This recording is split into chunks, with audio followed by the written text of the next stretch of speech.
नमस्कार दोस्तों, स्वागत है आपका आपके अपने YouTube चैनल ग्लोबल विजडम में।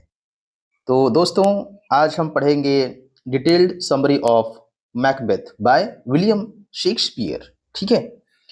तो ओथेलो हम लोगों ने किया था, उसका आप हमारे चैनल से देख सकते हैं, ओथेलो बाय विलियम शेक्सपियर। आज हम करने जा रहे हैं समरी मैकबेथ का। ठीक है। सो चार इम्पॉर्टेंट, बहुत ही इम्पॉर्टेंट मैं बताना चाहूँगा जो प्लेस हैं विलियम शेक्सपियर के द्वारा। HOKM, क्या है इसका? Hamlet, Othello, King Lear and Macbeth. ठीक है। तो इन चारों में से एक ओथेलो हम लोग कर लिया हम लोगों ने, और मैकबेथ आज हम कर रहे हैं। ठीक है। 1 से 2 दिन में कर लेंगे सारे एक्ट्स और सीन्स, और उसके बाद बाकी भी करेंगे। ठीक है। तो चलिए बिना किसी देरी के शुरू करते हैं। ओके। सो स्वागत है आप सभी का फिर से आप सभी का मेरे यूट्यूब चैनल पर। तो चलिए शुरू करते हैं। ठीक है। Summary of Macbeth by William Shakespeare. So Macbeth Macbeth is a tragedy by William Shakespeare. तो मैकबेथ क्या है दोस्तों? एक ट्रेजेडी है जो कि विलियम शेक्सपियर के द्वारा लिखी गई है ना। और believe to have been written around 1606। ठीक है। इसका मतलब लिखा गया था यह कब? 1606, मतलब 17th सेंचुरी में लिखा गया था ये। ओके दोस्तों, ठीक है, आगे बढ़ते हैं। रिटन इन 1606, 17th सेंचुरी में लिखा गया था। उसके बाद it explores themes of ambition, power, guilt and the corrupting influence of unchecked desire। क्या मतलब इसका? यह महत्वाकांक्षी एम्बिशन, शक्ति अपराध और अनियंत्रित इच्छाओं के भ्रष्ट प्रभावों जैसे विषयों की पड़ताल करता है। ठीक है। Below is a detail summary of a play organized by act and scene with key events and themes highlighted. तो नीचे इस नाटक का विस्तृत सारांश दिया गया है, और जो एक्ट्स और सीन्स के अनुसार ऑर्डर में है, और जिसमें प्रमुख घटनाओं और विषयों पर प्रकाश डाला गया है। ठीक है, ये बात लिखी गई हो। तो चलिए शुरू करते हैं हिस्टोरिकल कॉन्सेप्ट। दोस्तों, हिस्टोरिकल कॉन्सेप्ट बहुत ही इंपॉर्टेंट पार्ट है किसी चीज़ को समझने के लिए, गहराई से समझने के लिए। ठीक है। होता क्या है, एक जो इवेंट्स होते हैं ना, वो एक चेन ऑफ इवेंट्स होते हैं। ठीक है। वर्ल्ड में क्या कुछ एक्शन रिएक्शन ही तो हो रहा है ना। फिजिक्स में भी होता है, हमारे नॉर्मल लाइफ में भी होता है। एक्शन का रिएक्शन होते आ रहा है, हिस्ट्री में आप देखते आओगे तो there is a cause and effect. तो हिस्टोरिकल कॉन्सेप्ट आपको हेल्प करता है समझने के लिए। ठीक है। इसको भी हम पढ़ेंगे यहाँ पर। ठीक है।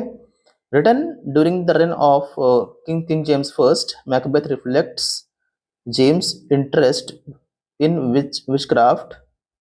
यहाँ तक देखते हैं। तो राजा जेम्स प्रथम जो थे, पहले फर्स्ट के शासनकाल में लिखा गया है यह मैकबेथ। तो जेम्स की जादू टोने में रुचि, ही रोट डेमोनोलॉजी। उन्होंने क्या लिखा? एक book, demonology. And his claim to descent from Banquo, और बैंको के वंशज होने के उनके दावे को दर्शाता है। ठीक है। The play also explores the dangers. यह नाटक खतरे को दिखाता है। The play also explores the dangers of regicide as a sensitive topic given gun powder plot of 1605। यह नाटक राजा हत्या के खतरों की भी पड़ताल करता है, जो 1605 के गन पाउडर प्लॉट के संदर्भ में, के कॉन्टेक्स्ट में एक संवेदनशील, एक सेंसिटिव विषय है। ठीक है। गन पाउडर प्लॉट क्या था वैसे पता है आपको? जैसे आप जब ब्रिटिश लिटरेचर की आप हिस्ट्री पढ़ोगे तो आप पाओगे कि किंग जेम्स फर्स्ट के टाइम में, है ना, king James first was a protestant, and there was a plot that was planned by the Roman Catholic people, and so there was a guy whose name was I'm not getting his name, Fox ऐसे कुछ नाम था, FAWKES। ठीक है, Guy Fawkes, I think Guy Fawkes was there. तो उन्होंने एक plot किया था कि एक पार्लियामेंट को उड़ाना है बॉम्ब से, गन पाउडर, है ना, बहुत सारे बारूद कह सकते हो आप। ठीक है। तो उन्होंने प्लॉट किया था कि उड़ाने के लिए पार्लियामेंट को, because he was not agree agreeing with the all those things, the rules regulations made by King James one. तो उसने एक षड्यंत्र किया था कि कैसे भी किंग जेम्स फर्स्ट को मारना है, लेकिन उसमें वो असफल रहा। He could not succeed, he was caught up badly and punished. ठीक है, तो 1605 तक हो गया है। ठीक है, गन पाउडर की बात हो, गन पाउडर प्लॉट के संदर्भ में एक संवेदनशील विषय है। ठीक है, तो चलिए आगे बढ़ते हैं। The summary captures the plot, characters and themes of Macbeth in detail. यह सारांश मैकबेथ के कथानक, पात्रों और विषयों को विस्तार से प्रस्तुत करता है। प्लॉट मतलब कथानक होता है, कैरेक्टर्स आपका पात्र, और थीम्स जो आपके विषय होते हैं। ठीक है, emphasising it's exploration of human nature and consequences of ambition. विस्तार से प्रस्तुत करता है और मानव स्वभाव और महत्वाकांक्षी के परिणामों की खोज पर जोर देता है। ठीक है, आगे बढ़ते हैं। मेन थीम्स, मेजर थीम्स देख लेते हैं दोस्तों, बहुत ज़रूरी है सब चीज़ें, एग्जाम्स में आपके लिए हेल्पफुल होगा, तो इसको आप समझ लीजिए, है ना। एग्जाम टाइम में it will be really helpful. Let's see one by one. First point, ambition and corruption, महत्वाकांक्षी और भ्रष्टाचार। Macbeth's unchecked ambition, spurred by the witches and Lady Macbeth, leads to his downfall. चुड़ैलों और lady Macbeth, चुड़ैलों और lady Macbeth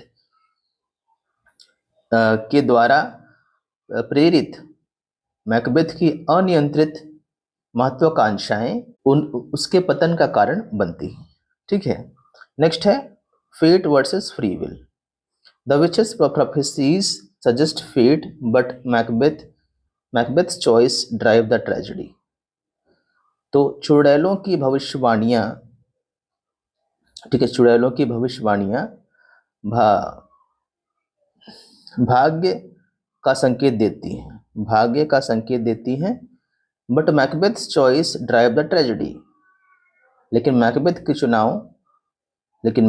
चुनाव त्रासदी का कारण बनते हैं, है ना, ट्रेजेडी का कारण बनते हैं। ठीक है, ये लिखा हुआ है। Next point, guilt and conscience.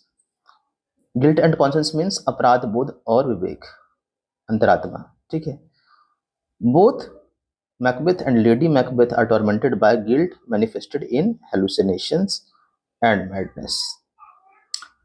तो क्या मतलब है, मैकबेथ और lady Macbeth, both Macbeth and lady Macbeth are tormented by guilt, दोनों अपराध बोध से ग्रस्त हैं और जो मति भ्रम और पागलपन में प्रकट होते हैं, मति भ्रम और पागलपन में प्रकट होते हैं, हेलुसिनेशंस एंड मैडनेस। ठीक है, मैडनेस यू नो, हेलुसिनेशन मतलब ये होता है जैसे कि कोई चीज़ ऐसे भ्रम, इल्यूजन, ठीक है, जो चीज़ है नहीं उस पर विश्वास करना है ना, the things which does not exist but yet we believe in that thing, that is something called hallucination. आगे बढ़ते हैं दोस्तों, let's go for point number 4, the natural order. Duncan's murder disrupts the divine order reflected in unnatural events until Malcolm restores balance. Duncan की हत्या जो है दैवीय व्यवस्था को बाधित करती है। रिफ्लेक्टेड इन अननेचुरल इवेंट्स, जो अप्राकृतिक घटनाओं में दिखाई देती है, परिलक्षित होती है। Until Malcolm restores balance, जब तक कि मैल्कम संतुलन बहाल नहीं कर देता है ना, जब तक मैल्कम जो है एक उसके कुछ थ्रोन राजा बनने तक ये चीज़ सारी होती है। जैसे वो राजा बनता है, उसका बेटा है ना, डंकन का बेटा मैल्कम वापस उसके अपने थ्रोन पे आता है, अपने पिता के जगह पर आता है, थ्रोन पे राजगद्दी को प्राप्त करता है, तब चीज़ें फिर से नॉर्मल हो जाती हैं। ठीक है, अननेचुरल इवेंट्स होने बंद हो जाते हैं। ठीक है, next point number 5, appearance versus reality. इसका मतलब अपीयरेंस दिखावा बनाम वास्तविकता। The witches deceptive prophecies and characters hidden motives underscores the theme of deception, है ना। तो क्या बोल रहा है, चुड़ैलों की भ्रामक भविष्यवाणियां और पात्रों के छुपे हुए उद्देश्य और पात्रों के छुपे हुए उद्देश्य धोखे के विषय को रेखांकित करते हैं, धोखे के विषय को रेखांकित करते हैं। ठीक है, तो यही बात लिखी गई है। होप आपको समझ में आया होगा। इन्हीं शब्दों के साथ आगे बढ़ते हैं दोस्तों। की कैरेक्टर्स देख लेते हैं दोस्तों। मुख्य पात्र हिंदी में बोलते हैं इसको, जिनको नहीं पता। ठीक है, Macbeth, a brave but ambitious Thane whose desire for power leads to his moral and psychological ruin। क्या मतलब है? यह एक बहादुर लेकिन महत्वाकांक्षी एक कुलीन आदमी। थेन का क्या मीनिंग है? थेन एक ऐसा उस समय इन ब्रिटिश एंग्लो सेक्शन के टाइम में ऐसे एक नोबल मैन की तरह होते थे, है ना, जो बिल्कुल किंग्स या मिलिट्री ऑफिशियल्स के द्वारा उन लैंड इनहेरिट करते थे और उसमें एक सम्मानजनक जीवन जीते थे। नोबल मैन एक कुलीन व्यक्ति थे, मतलब राजा नहीं है और बहुत मिडिल, है ना, अपर मिडिल क्लास कर सकते हैं। ठीक है, बहुत नीचे भी नहीं, बहुत राजा भी नहीं, बहुत लोअर मिडिल क्लास भी नहीं है, बट अपर मिडिल क्लास। ठीक है, तो he has got some ambition. कुलीन आदमी जिसकी सत्ता की लालसा उसके नैतिक और मानसिक पतन का कारण बनती है, उसके नैतिक और मानसिक पतन का कारण बनती है। ठीक है, नेक्स्ट है लेडी मैकबेथ। ये कौन है? A cunning and ruthless woman who initially drives Macbeth's ambition but succumbs to guilt। एक चालाक और निर्दयी महिला जो शुरू में मैकबेथ की महत्वाकांक्षा को बढ़ावा देती है लेकिन अपराध बोध के आगे झुक जाती है। बट succumbs to guilt, अपराध बोध के कारण बाद में वह झुक जाती है या हार मान लेती है और गिल्ट फील करती है। ठीक है, नेक्स्ट पॉइंट है विचेस। विचेस क्या होते हैं? चुड़ैलें। तो supernatural figures who manipulate Macbeth with ambiguous prophecies representing fate और temptation। अलौकिक पात्र, सुपरनैचुरल फिगर्स, अलौकिक पात्र जो अस्पष्ट भविष्यवाणियों के साथ मैकबेथ को प्रभावित करते हैं, जो भाग्य या प्रलोभन का प्रतिनिधित्व करते हैं, रिप्रेजेंट करते हैं। ठीक है, रिप्रेजेंटिंग फेट एंड टेम्पटेशन। ठीक है, भाग्य और प्रलोभन, लालच। बैंको। बैंको कौन है भाई? बैंको भाई को देख लेते हैं। Macbeth's loyal friend whose nobility contrast with Macbeth's corruption। Banquo Macbeth का वफादार दोस्त है। ठीक है, whose nobility contrast with Macbeth's corruption, जिसका कुलीनता मैकबेथ के भ्रष्टाचार के विपरीत है ना। उसका कुलीनता, वह कुलीन इंसान है जो मैकबेथ के भ्रष्टाचार के खिलाफ है, करप्शन के खिलाफ, है ना। ही is against, though he is a friend of, Banquo is a person who is a friend of Macbeth but yet he is against his corruption। Macduff, a nobleman who becomes Macbeth's chief adversary and avenges his family। तो कौन है? एक कुलीन व्यक्ति है। Nobleman मतलब एक कुलीन व्यक्ति है जो मैकबेथ का मुख्य विरोधी है, मैकबेथ का मुख्य विरोधी है और मुख्य विरोधी बन जाता है और अपने परिवार का बदला लेता है। ठीक है, किंग डंकन। किंग डंकन कौन है? The virtuous king whose murder disrupts Scotland's order, natural order. तो ये हम पहले भी देख चुके हैं, तो यहाँ भी समझ लेते हैं। तो चीज़ें जितना क्लियर रहेगी समझने में आसानी होगी, है ना। तो वर्चुअस किंग वह एक गुणी राजा जिसकी हत्या स्कॉटलैंड की प्राकृतिक व्यवस्था को बिगाड़ देती है। मैलकॉम। मैलकॉम कौन है?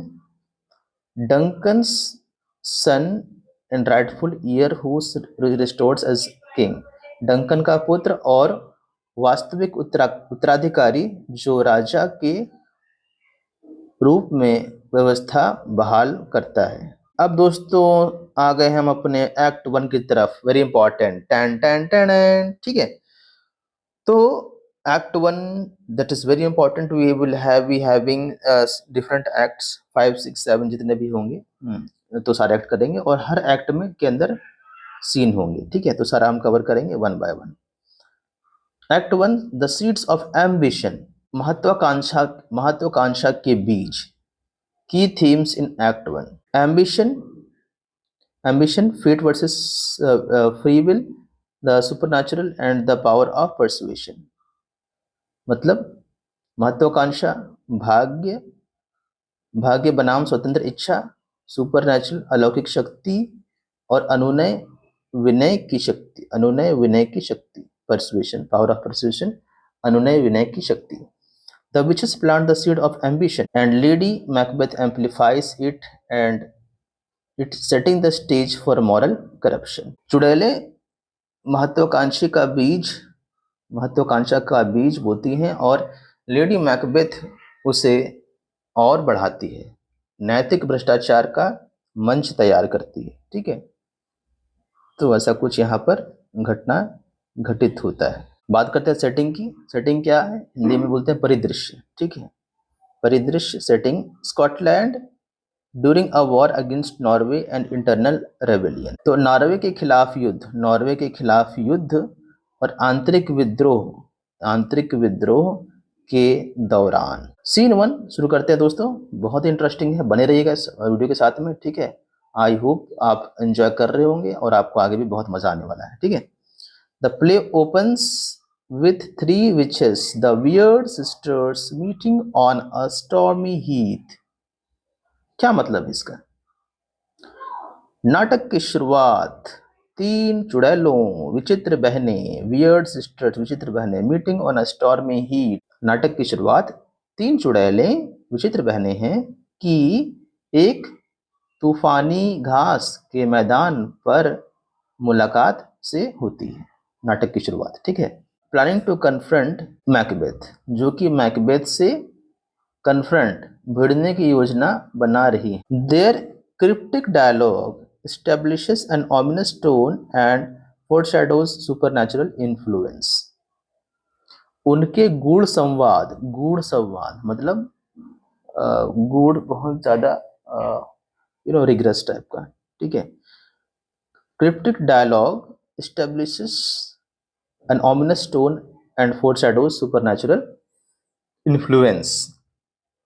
उनके गुण संवाद एक अशुभ स्वर स्थापित करते हैं और अलौकिक प्रभाव का पूर्वाभास देते हैं। अलौकिक प्रभाव मतलब सुपरनैचुरल इवेंट्स जो होने वाले हैं उसको फोरशैडो करते हैं, मतलब एक आइडिया देते हैं, है ना, सेंस कर देते हैं कि ऐसा होने वाला है। Scene 2, King Duncan receives reports of Macbeth's bravery in battle against Norwegian forces and the traitor MacDonald। Raja Duncan को नॉर्वेजियन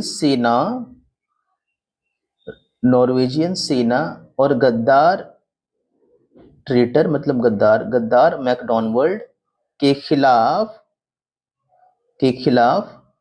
युद्ध में मैकबेथ की बहादुरी की खबरें मिलती हैं। ठीक है, तो हो गया ये वाला पॉइंट। आगे बढ़ते हैं। Duncan praises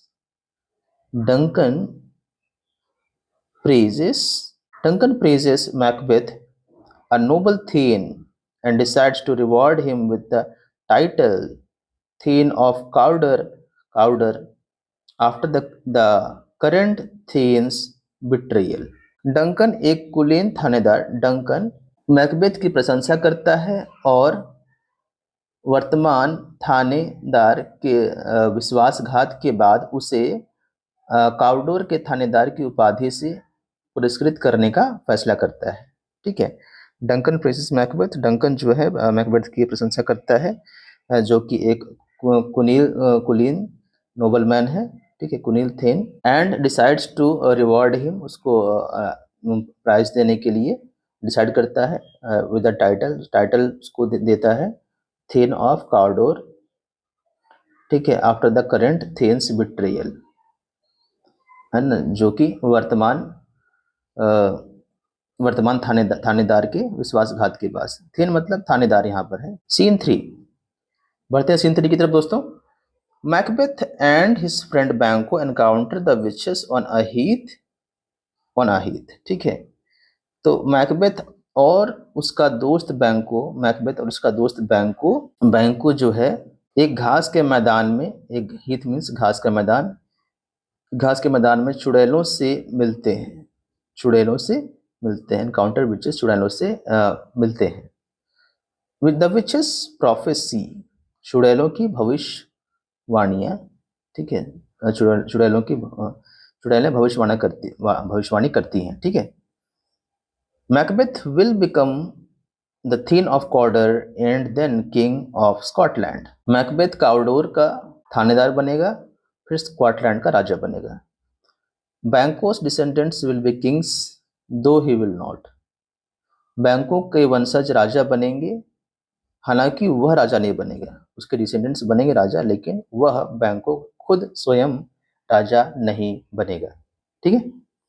the prophecy intrigues Macbeth, especially when he learns he has indeed been named Thane of Cawdor, confirming part of the witch's prediction. Intrigues Macbeth, intrigues मतलब उलझन में डाल देना, उलझन में डाल देना। The prophecy intrigues Macbeth, उलझन में डाल देना, खासकर जब उसे पता चलता है कि सचमुच काउडोर का थानेदार नाम दिया गया है, चुड़ैलों की भविष्यवाणी की पुष्टि करता है, confirming part of the witch's prediction.